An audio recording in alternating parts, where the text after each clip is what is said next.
ದಿವಂಗತ ನಜೀರ್ ಸಾಹೇಬರು ಇದಕ್ಕೆ ಚಾಲನೆಯನ್ನು ಕೊಟ್ಟಂಥವ್ರು. ಈ ಒಂದು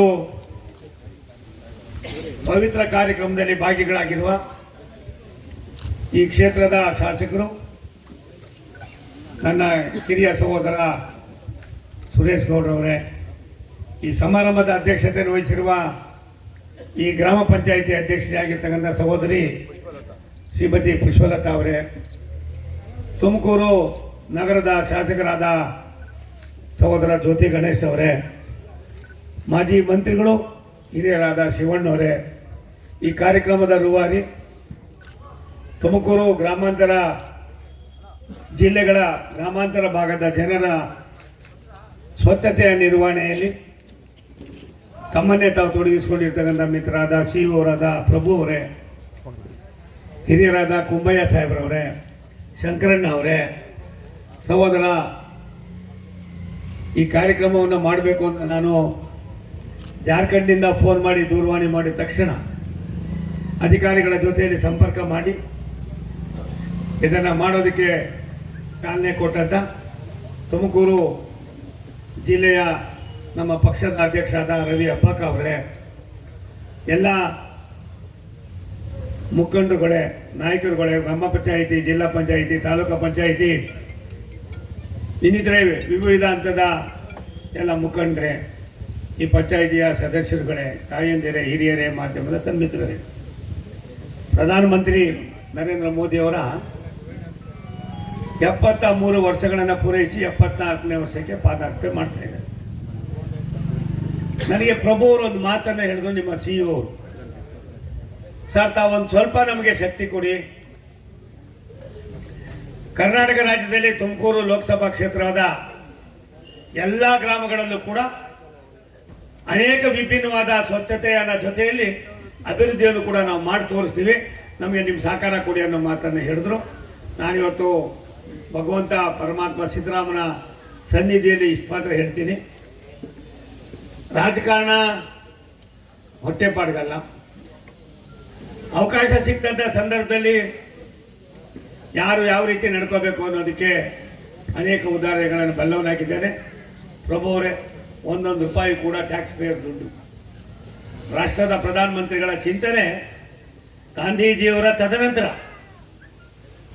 ಮಹಾತ್ಮ ಗಾಂಧೀಜಿಯವರ ತದನಂತರ ಸ್ವತಂತ್ರ ಬಂದು 75 ವರ್ಷ ಆಗಿದ್ರು ಕೂಡ ಹಳ್ಳಿಗಾಡಿನ ಜನರ ಜೀವನದ ಮಟ್ಟವನ್ನು ಸುಧಾರಣೆ ಮಾಡಬೇಕು ಅನ್ನೋ ಒಂದೇ ದೃಷ್ಟಿಯಿಂದ ಈ ಸ್ವಚ್ಛತೆಗೆ ಹೆಚ್ಚಿನ ಆದ್ಯತೆಯನ್ನು ಕೊಡೋದ್ರ ಮುಖೇನ ನಮ್ಮೆಲ್ಲರ ನೆಚ್ಚಿನ ಪ್ರಧಾನಮಂತ್ರಿ ನರೇಂದ್ರ ಮೋದಿಯವರು ಅವರ ಹುಟ್ಟುಹಬ್ಬವನ್ನು ಈ ಸ್ವಚ್ಛತೆ ಅಭಿಯಾನ ಅನ್ನುವ ದೃಷ್ಟಿಯಲ್ಲಿ ಇವತ್ತು ಇಡೀ ನಮ್ಮ ಪಕ್ಷ, ಇನ್ನಿತರ ಅಭಿಮಾನಿಗಳು ಇವತ್ತು ಮಾಡ್ತಾ ಇದ್ದಾರೆ.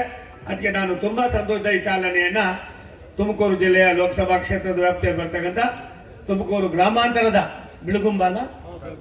ಬೆಳಗುಂಬ ಪಂಚಾಯಿತಿಯಲ್ಲಿ ಇವತ್ತು ಉದ್ಘಾಟನೆಯನ್ನು ಮಾಡಿದ್ದೇವೆ ಅನ್ನೋ ಮಾತನ್ನ ತಾವೆಲ್ಲರೂ ಕೂಡ ಜೋರಾಗಿ ಚಪ್ಪಾಳೆ ತಟ್ಟೋದ್ರ ಮುಖೇನ ಅದನ್ನು ಉದ್ಘಾಟನೆ ಮಾಡಬೇಕು ಅಂತ ವಿನಂತಿ ಮಾಡ್ತೀನಿ. ಬಂಧುಗಳೇ, ಅನಿರೀಕ್ಷಿತವಾಗಿ ನಾನು ಈ ಕ್ಷೇತ್ರಕ್ಕೆ ಬಂದವನು. ನನ್ನ ಪಕ್ಷದ ಸಂದೇಶವನ್ನು ತಲೆ ಮೇಲೆ ಎತ್ಕೊಂಡು ಬಂದಂಥ ಸಂದರ್ಭದಲ್ಲಿ ಇದ್ದಂಥ ಎಲ್ಲ ಕೂಗುಗಳಿಗೆ ಸರಿಯಾದ ಉತ್ತರವನ್ನು ತಾವು ಕೊಟ್ಟಿದ್ದೀರಿ. ಅನೇಕ ನಮ್ಮ ಮುಖಂಡರುಗಳು, ನಗರ ಪಾಲಿಕೆಯ ಮಾಜಿ ಮೇಯರ್ಗಳು, ಡೆಪ್ಟಿ ಮೇಯರ್ಗಳು, ಕಾರ್ಪೊರೇಟರ್ಗಳು, ಮತ್ತೆ ಎಲೆಕ್ಷನ್ ನಿಂತಿರ್ತಕ್ಕಂಥ ಬಹುತೇಕ ನಮ್ಮ ಮುಖಂಡರುಗಳು ಇಲ್ಲಿ ಮುಂದಗಡೆ ಕುಳಿತಿದ್ದಾರೆ. ನೀವೆಲ್ಲರೂ ಕೂಡ ಒಂದು ದೊಡ್ಡ ಆಸ್ತಿಯಾಗಿದ್ದೀರಿ. ಬೆಳಗುಂಬ ಪಂಚಾಯಿತಿ 4 ಪಂಚಾಯಿತಿಗಳಲ್ಲ, ಈ ಸುತ್ತ ಇರೋದು ಯಾವ್ಯಾವ್ದು ಗೌಡ್ರು ಹೇಳಿದ್ರಲ್ಲ ನೀವು? ಸ್ವಾದೇನಹಳ್ಳಿ, ಬೆಳಗುಂಬ, ಗೂಳೂರು, ಎತ್ತೇನಹಳ್ಳಿ, ಈ 4 ತಾಲೂಕು ಪಂಚಾಯಿತಿಗಳನ್ನ, ಹೆಗ್ಗೆರೆ 5 ಪಂಚಾಯಿತಿಗಳನ್ನ ನಾವು ಭಾರತ ಸರ್ಕಾರ ಇದನ್ನು ನಾವು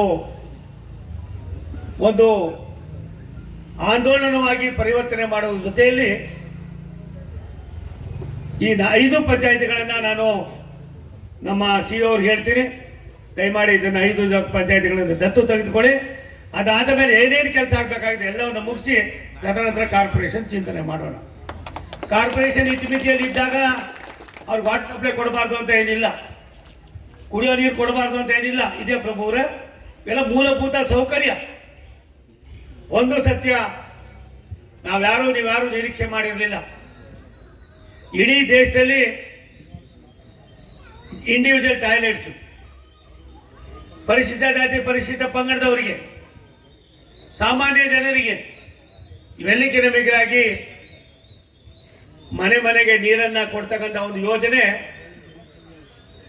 ಚಿಂತನೆಯನ್ನು ಮಾಡಿ 2019ರಲ್ಲಿ ಇದಕ್ಕೆ ಒಂದು ಇಲಾಖೆಯನ್ನು ಮಾಡ್ತಾರೆ. ಆ ಇಲಾಖೆಯನ್ನು ಮಾಡಿ ಮೊದಲಿಗೆ 3 ಲಕ್ಷ ಕೋಟಿ ರೂಪಾಯಿಗಳನ್ನು ಇಡ್ತಾರೆ. ಅದಾದ್ಮೇಲೆ 8 ಲಕ್ಷ ಕೋಟಿಗಳು ಈಗಾಗಲೇ ಖರ್ಚಾಗ್ತಾ ಇದೆ. ಕೇವಲ ಕರ್ನಾಟಕ ರಾಜ್ಯ ಒಂದೇ ಅಲ್ಲ, ರಾಷ್ಟ್ರದಲ್ಲಿ ಇರ್ತಕ್ಕಂಥ 32 ರಾಜ್ಯಗಳಿಗೂ ಕೂಡ ಈ ಸೌಕರ್ಯವನ್ನು ನೀಡುವಾಗ 50-50% ಕೇಂದ್ರ ಸರ್ಕಾರ ಇದಕ್ಕೆ ಅನುದಾನವನ್ನು ಕೊಡ್ತಾ ಇದೆ. ಆದರೆ ಇದರ ಮೇಲ್ವಿಚಾರಣೆಯನ್ನು ಆಯಾ ರಾಜ್ಯಗಳೇ ಮಾಡಬೇಕಾಗಿದೆ. ಪ್ರಭು ಅವರಿಗೆ ನಾನು ಇನ್ನೂ ಪೂರ್ತಿ ಡೀಪ್ ಆಗಿ ನಾನು ಹೋಗಲಿಲ್ಲ, ಆದರೆ ಅವ್ರು ಯಾವ ಮನದಿಂದ ಬಂದಿದೆ ಅನ್ನೋದು ನನಗೂ ಕೂಡ ಅರಿವಿದೆ. ಈ ಬಿಡುಗೊಂಬ ಪಂಚಾಯಿತಿ ಮೊದಲನೇ ಬಾರಿಗೆ ನಾನು ಲೋಕಸಭಾ ಸದಸ್ಯನಾದ್ಮೇಲೆ ನನ್ನ ಮೊದಲನೇ ಕಾರ್ಯಕ್ರಮ ಸನ್ಮಾನ್ಯ ಸುರೇಶ್ ಗೌಡ್ರೆ, ಈ ಪಂಚಾಯಿತಿಯನ್ನು ನಾನು ದತ್ತು ತೆಗೆದುಕೊತೀನಿ ಅನ್ನೋ ಮಾತನ್ನ ಈ ಸಂದರ್ಭದಲ್ಲಿ ಹೇಳಲು ಇಷ್ಟಪಡ್ತೀನಿ. ಗ್ರಾಮೀಣ ಭಾಗದ ಜನರ ಬದುಕು ಹಸನಾದಾಗ ಏನೆಲ್ಲವನ್ನು ಕೂಡ ಮಾಡಬಹುದು. ಪ್ರಧಾನಮಂತ್ರಿ ನರೇಂದ್ರ ಮೋದಿ ಅವರು ಹೋದ ತಿಂಗಳು 29ನೇ ತಾರೀಕು ಕೌನ್ಸಿಲ್ ಆಫ್ ಮಿನಿಸ್ಟ್ರಿ ಕರೀತಾರೆ. 72 ಜನ ಮಂತ್ರಿಗಳು ಕೂಡ ನಾವಿರ್ತೀವಿ. ಕೊಮ್ಮಣ್ಣವರೇ ಎಲ್ಲರನ್ನು ಕೂರಿಸ್ತಾರೆ. ಜೊತೆಯಲ್ಲಿ ಸರ್ಕಾರದ ಪ್ರಿನ್ಸಿಪಲ್ ಸೆಕ್ರೆಟರಿ ಸಾರಿದ್ದಾರೆ, ಆಯಾ ಇಲಾಖೆಯ ಮುಖ್ಯಸ್ಥ ಅಧಿಕಾರಿಗಳು, ಅವರನ್ನು ಕರೆಸಿ ತಾವು ಕೂಡ ಕೂತ್ಕೊಂಡು ನಮ್ಮ ಜೊತೆಯಲ್ಲಿ ಒಬ್ಬೊಬ್ಬರೇ ಅಧಿಕಾರಿಗಳಿಗೆ ಹೇಳ್ತಾರೆ, ನಿನ್ನ ಇಲಾಖೆಯ ಕಾರ್ಯವೈಖರಿ ಏನು, ಯಾವ ರೀತಿ ಹಣವನ್ನು ಖರ್ಚು ಮಾಡ್ತೀರಿ. ಮೊದಲಿಗೆ ಫೈನಾನ್ಸ್ ಸೆಕ್ರೆಟರಿ ನಮ್ಮಲ್ಲೇ ಇದ್ದಂಥ ಅಜಯ್ ಶೇಟನ್ ಅವರು ಇವತ್ತು ರಾಷ್ಟ್ರದ ಫೈನಾನ್ಸ್ ಸೆಕ್ರೆಟರಿ. ಏನು ಪಾಪ ನಮ್ಮ ದೇಶದ ಆರ್ಥಿಕ ವ್ಯವಸ್ಥೆಯನ್ನು ಸರಿ ಮಾಡ್ತಕ್ಕಂಥದಕ್ಕೆ ಒಬ್ಬ ದಕ್ಷ ಅಧಿಕಾರಿಯನ್ನು ಕರೆದು ನೀವು ಹೇಳಬೇಕು ಯಾವ್ಯಾವ ರಾಜ್ಯಗಳಿಗೇನು, ಎಲ್ಲೆಲ್ಲೇನು, ಎತ್ತೆತ್ತೇನು. ಅವ್ರು ಮಾತನಾಡ್ತಾ 2-3 ವಿಚಾರಗಳನ್ನು ಹೇಳ್ತಾರೆ. ಹಳ್ಳಿಗಾಡಿನ ಜನರಲ್ಲಿ ಜಾಗೃತಿ ಬರ್ತಾ ಇದೆ. ಅವ್ರು ಹೇಳೋಷ್ಟು ಮಟ್ಟಿಗೆ ನಾವು ಅವ್ರಿಗೆ ಸ್ಪಂದನೆಯನ್ನು ಮಾಡ್ತಾ ಇಲ್ಲ, ಕೆಲಸಗಳನ್ನು ಮಾಡ್ತಾ ಇಲ್ಲ. ಇದು ಕೇವಲ ರಾಜಕಾರಣಿಗಳಿಂದ ಅಲ್ಲ, ಅಧಿಕಾರಿಗಳಿಂದ ಇಲ್ಲ, ಆ ಭಾಗದ ಜನರು ಕೂಡ ಅದಕ್ಕೆ ಒತ್ತನ್ನು ಕೊಡಬೇಕು, ಕೈಯನ್ನು ಜೋಡಿಸ್ಬೇಕು ಅನ್ನೋ ಮಾತನ್ನ ಹೇಳ್ತಾರೆ.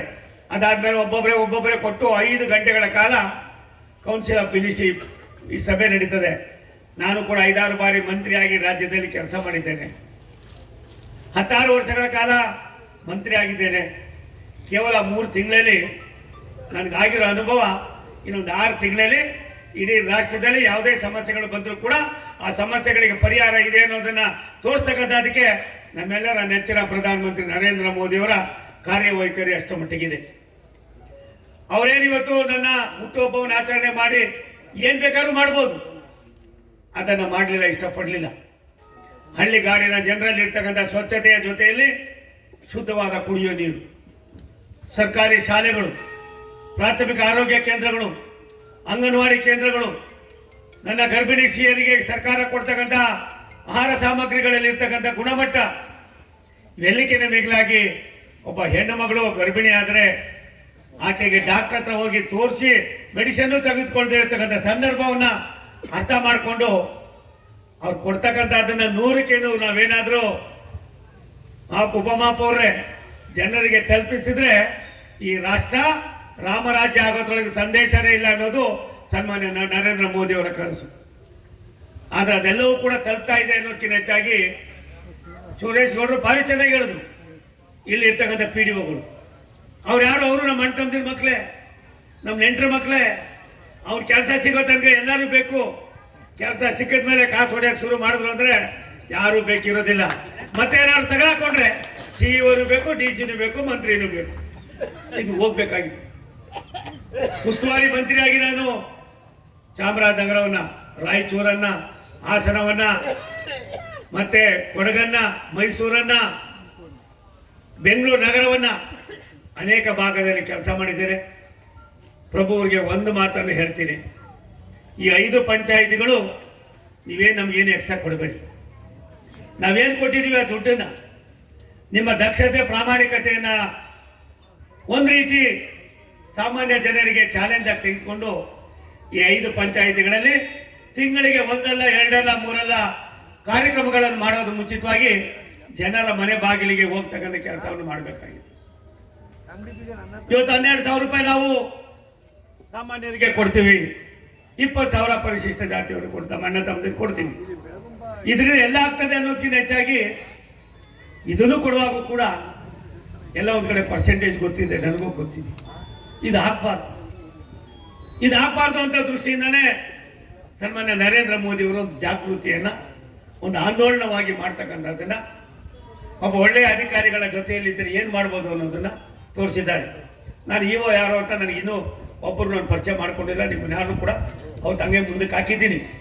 ಒಂದು ಮಾತನ್ನು ಹೇಳ್ತೀನಿ, ಒಬ್ಬ PDO ಸೈನು ಹೈಕೋರ್ಟ್ ಜಡ್ಜ್ಗೆ ಸಮಾನ. ಇಲ್ಲ ನಾವು ನೀವು ಸೈನ್ ಹಾಕಿದ್ರೆ ನಡೆಯೋದು, ಆತ ಏನು ಸೈನ್ ಮೊದಲು ವಿಲೇಜ್ ಅಕೌಂಟೆಂಟ್ ಇದ್ರು, ಆಮೇಲೆ ರೆವಿನ್ಯೂ ಇನ್ಸ್ಪೆಕ್ಟರ್ ಇದ್ರು, ಇವರ ಮಧ್ಯದಲ್ಲಿ ಇವತ್ತು PDOಗಳು ಬಂದಿದ್ದಾರೆ. ಮತ್ತೊಂದು ಬಾರಿ ನಾನು PDOಗಳನ್ನೆಲ್ಲ ಒಂದು ಸಭೆ ಕರಿತೀನಿ, ವಿನಂತಿ ಮಾಡೋಣ. ರೈಲ್ವೆ ಇಲಾಖೆ 12 ಲಕ್ಷ ನೌಕರರಿದ್ದಾರೆ, 15 ಲಕ್ಷ ಪೆನ್ಷನರ್ಸ್ ಇದ್ದಾರೆ.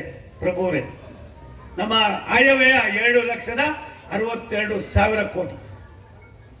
ಕರ್ನಾಟಕ ರಾಜ್ಯದಲ್ಲಿ 45,000 ಕೋಟಿ ರೂಪಾಯಿಗಳ ಕೆಲಸಗಳು ಹಂಗೆ ಬಿದ್ದಿದ್ದು ಕಣ್ಣಿಗೆ ಕಾಣ್ತಾ ಇಲ್ಲ, ಯಾರ ಕಣ್ಣಿಗೂ ಕಂಡಿರಲಿಲ್ಲ. ಚುನಾವಣೆ ಬಂದಾಗ ಎಲ್ಲ ಯೋಜನೆಗಳು ಬಾಯಿ ಬರ್ತವೆ, ಚುನಾವಣೆ ಮುಗಿದ ಮೇಲೆ ಇನ್ನೊಂದು ಚುನಾವಣೆವರೆಗೂ ಅದೇ ಯೋಜನೆಗಳು ಮುಂದಕ್ಕೆ ಹೋಗ್ತಾ ಇರ್ತವೆ. ಇದಾಗಬಾರ್ದು ಅನ್ನೋದು ಸನ್ಮಾನ್ಯ ನರೇಂದ್ರ ಮೋದಿ ಅವರ ಸಂಕಲ್ಪ. 15 ದಿನಗಳ ಹಿಂದೆ ನಾನು ಮಧುರೆಗೆ ಹೋಗಿದ್ದೆ. ಸುರೇಶ್ ಗೌಡ ಸಾಹೇಬ್ರೆ, ವಂದೇ ಭಾರತ್ ಟ್ರೈನನ್ನ ಅಲ್ಲಿಂದ ಬಿಡುಗಡೆ ಆಗಬೇಕಾಗಿತ್ತು. ಆ ವಂದೇ ಭಾರತ್ ಮಧುರೆಯಿಂದ ಬೆಂಗಳೂರಿಗೆ ಬರ್ತದೆ. ಅಲ್ಲಿ ಹೋದಾಗ ಅಲ್ಲಿಯ ಜಿಲ್ಲಾಧಿಕಾರಿ, ಕಲೆಕ್ಟರ್ ಅಂತೀವಿ ನಾವು, ಅಲ್ಲಿ ಕಲೆಕ್ಟರ್ ಅಂತ ಏನು ಅಂತೀವಿ, ಅವ್ರು ಬಂದು ನನಗೆ ರಿಕ್ವೆಸ್ಟ್ ಮಾಡಿದ್ರು, ಸರ್ ನಾವು ಇಲ್ಲೊಂದು ರಾಮೇಶ್ವರದ ಹತ್ರ ಒಂದು ಸೇತುವೆಯನ್ನ ರೈಲ್ವೆ ಇಲಾಖೆಯವರು ಮಾಡಿದ್ದಾರೆ, ಸೇತುವೆ ರೈಲ್ವೆ ಬ್ರಿಡ್ಜನ್ನ, ತಾವೊಂದ್ಸಾರಿ ಬಂದು ನೋಡಿ ಅಂತ. ಅಲ್ಲಿ ಹೋಗಿ ನೋಡಿದ್ರೆ ಅಮೆರಿಕ ದೇಶ ಅಲ್ಲ, ಜಪಾನ್ ಅಲ್ಲ, ಜರ್ಮನ್ ಅಲ್ಲ, ಚೈನಾ ಅಲ್ಲ, ಯಾವನೂ ಅಲ್ಲ, ಎಲ್ಲವೂ ಕೂಡ ಕರ್ನಾಟಕದ ಭಾರತ ದೇಶಕ್ಕೆ ಬರ್ತಾ ಇದೆ ಅಂದ್ರೆ ಅದು ಸನ್ಮಾನ್ಯ ನರೇಂದ್ರ ಮೋದಿ ಅವರ ಒಂದು ಕೊಡುಗೆ. ಆ ಟ್ರೈ ಅದು ಹೆಂಗಿದೆ, ಬೋಟ್ ಇದ್ದಂದ್ರೆ ಬ್ರಿಡ್ಜು ಲಕ್ಷ್ಮಿ ದೊಡ್ಡ ದೊಡ್ಡ ಹಡಗುಗಳು ಬರ್ತವೆ. ಆ ಬರುವಾಗ ಆ ಸಂಬಂಧದ ಬರ್ತಾ ಇದ್ದಂಗೆ ಆ ಬೋಟ್ ಬ್ರಿಡ್ಜ್ ಎಲ್ಲ ಮೇಲಕ್ಕೆ ಹೋಯ್ತದೆ. ಅದು ಹೋದ್ಮೇಲೆ ಮಾಮೂಲಿ ಬ್ರಿಡ್ಜ್ ಆಯ್ತು. ಟೆಕ್ನಾಲಜಿ ಎಷ್ಟು ಮಟ್ಟಿಗೆ ಬೆಳೆದಿದೆ ಅನ್ನೋದಕ್ಕಿಂತ ಹೆಚ್ಚಾಗಿ 2019-20 ಫೌಂಡೇಶನ್ ಹಾಕ್ತಾರೆ, 2024ಕ್ಕೆ ಕುಮ್ಮಣ್ಣ ಅಣ್ಣ 2024ಕ್ಕೆ ಉದ್ಘಾಟನೆ ಮಾಡ್ತಾ ಇದ್ದಾರೆ ಮೋದಿ ಅವರು ಬಂದರು. ಇದು ಮೋದಿ ಅವರ ಕಾರ್ಯವೈಖರಿ. ಇಷ್ಟೆಲ್ಲ ಮಾಡುವಾಗ ಲಕ್ಷಾಂತರ ಹಣವನ್ನು ಖರ್ಚು ಮಾಡಿ ಸ್ವಚ್ಛತೆಗೆ ಇಲ್ಲಿ ಎಷ್ಟು ವಾಹನಗಳಿದೆ, ಯಾವ್ಯಾವ ರೀತಿ ಇದನ್ನು ಮಾಡ್ಬೋದು. ಇವತ್ತೇನು ನಾವು ಮಾಡ್ತಾ ಇದ್ದೀವಿ, ಇದರಲ್ಲಿ 60% ಕೇಂದ್ರ ಸರ್ಕಾರದ್ದು, 40 ರಾಜ್ಯ ಸರ್ಕಾರದ್ದು. ಕೇವಲ ಇದೊಂದೇ ಸರ್ಕಾರವನ್ನು ದೂಷಣೆ ಮಾಡೋದಿಲ್ಲ. ನಾವಿದ್ದಂಥ ಸಂದರ್ಭದಲ್ಲೂ ಕೂಡ ಕೇಂದ್ರ ಸರ್ಕಾರಕ್ಕೆ ಬಂದಂಥ ದುಡ್ಡನ್ನ ಸಂಬಳಕ್ಕೂ ತಗೋತಾರೆ, ಇನ್ನೊಂದಕ್ಕೂ ತಗೋತಾರೆ, ಮತ್ತೊಂದು ಮಾಡ್ತಾರೆ. ಇವೆಲ್ಲವನ್ನು ನಿಲ್ಲಿಸಿ ರಾಜ್ಯ ಸರ್ಕಾರ, ಕೇಂದ್ರ ಸರ್ಕಾರ ಒಂದು ನಾಣ್ಯದ 2 ಮುಖಗಳಾಗಿ ಕೆಲಸ ಮಾಡಿದೆ. ಆದರೆ ರಾಮರಾಜ್ಯ ಅನ್ನೋಕ್ಕಿಂತ ಹೆಚ್ಚಾಗಿ ನೆಮ್ಮದಿಯ ರಾಜ್ಯವನ್ನ, ನೆಮ್ಮದಿಯ ಹಳ್ಳಿಗಾಡಿನ ಜನರ ಜೀವನವನ್ನ, ಶುದ್ಧ ಕುಡಿಯುವ ನೀರನ್ನ, ಸ್ವಚ್ಛತೆಯನ್ನ, ಮತ್ತೊಂದು ಶಾಲೆಗಳಿರ್ಬೋದು, ಮತ್ತೊಂದಿರ್ಬೋದು, ಲೈಬ್ರರಿ ಇರ್ಬೋದು, ಎಲ್ಲವನ್ನು ಕೂಡ ಮಾಡೋದಕ್ಕೆ ಅವಕಾಶ ಇದೆ. ನಾನು ಬಿಳಿಗುಂಬ ಈ ಪಂಚಾಯಿತಿಯಿಂದ ಗೌಡ್ರೆ ಹಂಗನ್ಬಿಟ್ಟು ನಾಳೆ ಬೆಳಿಗ್ಗೆಯಿಂದ ನನಗೆ ಕುಯ್ಯಕ್ಕೆ ಹೋಗ್ಬೇಡ ನೀನು, ಹಾಗಾಗಿ ನೀನೇನು ತೊಂದರೆ ಕಡಿಮೆ ಇಲ್ಲ. ಕೆಲಸ ಮಾಡೋದಕ್ಕೆ ಒಂದು ರೀತಿಯ ಎಷ್ಟು 100 HP ಮಿಷಿನ್ ಇದ್ದಂಗಿದು ಇದಕ್ಕೆ